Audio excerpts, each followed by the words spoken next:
Aslan özellikle gece yani. Lübüştam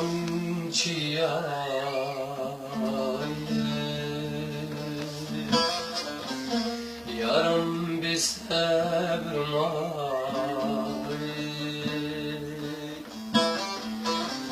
Lübüştam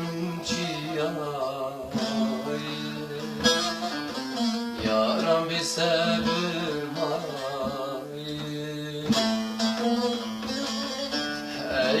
bu yarim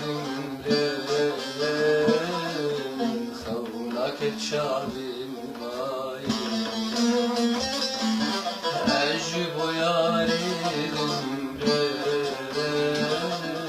xavnak çavim vay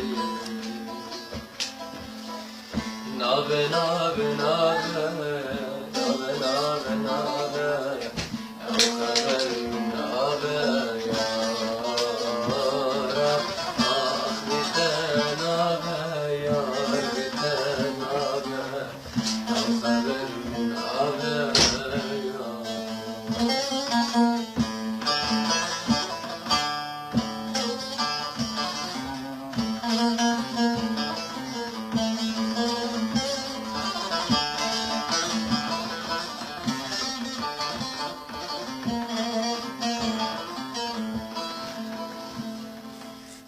Gül nedamin cani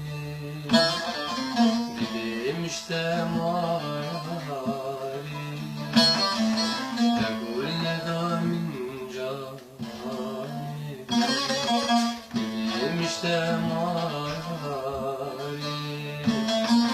Bihna gül